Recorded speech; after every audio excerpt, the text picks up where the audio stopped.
Jamie Fraser died. And I watched it happen. Right there, in front of Claire, in front of all of us, after 10 years of following this man through every battle, every heartbreak, every impossible moment, he was shot in the heart, and he fell. And Claire's cries in that moment. I genuinely had chills running down my entire body. But here is the thing. That is not where the story ended. Because what happened next is something I do not think any of us were truly prepared for. And once you understand everything that happened in this finale, every single detail, every symbol, every hidden connection, you will realize that this ending was not just a goodbye. It was something much, much bigger than that. 10 years. 10 full years of Claire and Jamie. 10 years of time travel, of war, of loss, of separation, of finding each other again and again no matter what century they were in. And now, with Season 8, Outlander has officially come to an end. And I have to be honest with you, I did not think this finale would hit me as hard as it did. I thought I was prepared. I thought after everything this show has put us through, I had built up enough emotional armor to handle whatever they threw at us in the final episode. I was wrong. Completely wrong. Because this finale did not just close the chapter on Claire and Jamie's story. It tore that chapter out, held it up to the light, and showed us every single beautiful and painful detail we had been missing all along. And I need to talk about all of it with you, from the very beginning of what we saw in this finale, to the mysteries that finally got answered, to what I genuinely believe is coming next in Blood of My Blood. So let's get into it. Before we even get to the finale itself, we have to remember what Season 8 was really about at its core. Almost the entire season was building toward one single moment: Jamie Fraser at the Battle of King's Mountain. That was the destination. That was the fate that had been hanging over this entire story like a dark cloud since we first read about it in Frank's research. And the show spent so much of this final season making sure we understood what was at stake. We watched Jamie prepare himself mentally, emotionally, spiritually.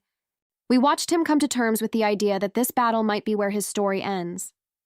And honestly, watching that process was already emotional enough before we even got to the battle itself. Because this is Jamie Fraser we are talking about. This is a man who has survived things that should have killed him a dozen times over. And yet here he was, quietly and calmly accepting that this might be the end. That alone said so much about who he had become over these 10 years, and then episode 10 arrived. And everything that had been building finally came to a head. Jamie entered the battle. And before he did, we got something that I was not emotionally ready for at all: his farewell with his family. Now, the battle scenes themselves were genuinely thrilling. Every gunshot, every sword clash, every chaotic moment on that battlefield had my heart racing. But the farewell scenes before the battle, those were the ones that truly broke me. Because there is something so uniquely painful about watching people who love each other try to say goodbye when they know they might never see each other again, and not even being able to say it properly. That is exactly what we saw between Claire and Jamie. They could not fully say goodbye. The words would not come, or maybe the words were simply too big to fit into the moment. And in that silence, in that inability to speak what they both felt, you could see 10 years of love. 10 years of a bond that had survived wars and centuries and death itself. Their hearts truly do beat together, just like it has always been. And watching that moment, I felt it too. And then there was Jamie's farewell with Brianna. I have to be honest, that scene destroyed me more than almost anything else in this finale. The way Jamie looked at Bri, the things he said to her, the way she held on to him. I was sitting there with actual tears because that scene carried the full weight of a father saying goodbye to his daughter while trying to protect her from the reality of what that goodbye might mean. Jamie has always been a man of incredible emotional depth, even when he tries to hide it behind strength and stoicism. But in that moment with Bri, there was no hiding anything. It was raw and real and heartbreaking in the most beautiful way. And his last will, the words he left for each member of his family. Those were the words of a man who had lived fully, who had loved completely, and who wanted the people he loved to carry something of him forward no matter what happened on that battlefield. And then the battle happened.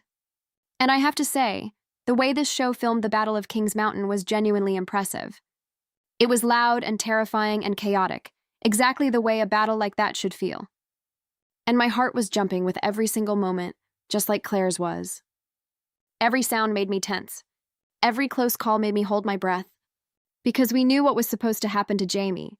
We had known it for a long time. Frank's research had told us. And yet, as the battle went on, as Jamie fought and survived and the British began to retreat, I started to believe. I genuinely started to allow myself to believe that maybe, just maybe, what was written in Frank's book was not the whole truth. Maybe it was a white lie. A small mercy written by a man who loved Claire in his own way, who wanted to protect her somehow, even from across time. And for one beautiful moment, it seemed like Jamie was going to walk off that battlefield alive. He survived. The battle ended. The British retreated. Jamie Fraser, against every expectation, against every piece of historical record we had been given, made it through the Battle of King's Mountain. And in that moment, I genuinely felt something lift. Like a weight I had been carrying for the entire season had finally been set down. He was alive. He had made it. And then, just as Jamie was walking past the captured British soldiers, celebrating the victory that should have been the end of this, a single shot. From a soldier who was supposed to be captured. From someone who should have been no threat at all. And just like that, Jamie Fraser was shot in the heart. And everything changed. The way this scene was filmed, the way it unfolded, it was genuinely one of the most gutting things I have ever watched on this show. Because of the cruelty of the timing. Because of how close he had come. Because of the fact that he survived an entire battle only to be taken down in a moment of supposed victory by an act of pure treachery. And then Claire was there, and she was holding him. And her cries? I do not even have words to fully describe what Claire's cries in that moment did to me. This might genuinely be the most emotionally devastating scene in all of Outlander. Not just because Jamie was dying, but because of the way Claire refused to accept it. The way she stayed by his side even after he was gone. Day and night she stayed. And that image of Claire keeping watch over Jamie even after death was one of the most powerful statements of love this show has ever made. Because love like theirs does not end. It does not know how to end. Even when one person is gone, the other one keeps loving them just as fiercely, just as completely, without any hesitation at all. But here is where the finale shifted. Because after those heartbreaking scenes, the story did not stay in that darkness. Instead, we started to see things resolve. Mysteries that had been sitting in this story for years, questions that fans had been asking since the very beginning, began to get their answers. And the first and perhaps most important one was the mystery of Jamie's ghost. If you have been watching Outlander from the beginning, you know that the ghost of Jamie Fraser is one of the show's oldest mysteries. We saw it in the very first episode, a ghost standing outside Claire's window in 1945, watching her. And for years we theorized about what it meant, where it came from, when in Jamie's timeline it existed. And in this finale, we finally got the answer. The ghost we saw all those years ago was Jamie after his death at the Battle of King's Mountain. He came back one final time in the form of a ghost to see Claire. His one true love. Even in death, even as a ghost, the first thing Jamie Fraser did was find his way back to Claire. And if that does not summarize everything this love story has ever been, I do not know what does. And then we saw something that made me pause and think very carefully. We saw Jamie's ghost travel to Craig na Dun. We saw him touch one of the standing stones. And we watched blue flowers bloom beneath that stone in the exact spot where he touched it. Now, when I first saw this, my immediate thought was whether this meant Jamie was a time traveler after all. Because Craig na Dun is the place where time travel happens in this story, and the connection seemed too deliberate to be random. But after thinking about it, I do not believe this scene was about Jamie having the ability to travel through time. What I believe this scene was really telling us is something much more poetic than that. Jamie's love for Claire was so powerful, so deep, so fundamental to who he was, that even as a ghost, even after death, that love left a mark on the world. The blue flowers blooming under his touch were not a sign of time travel.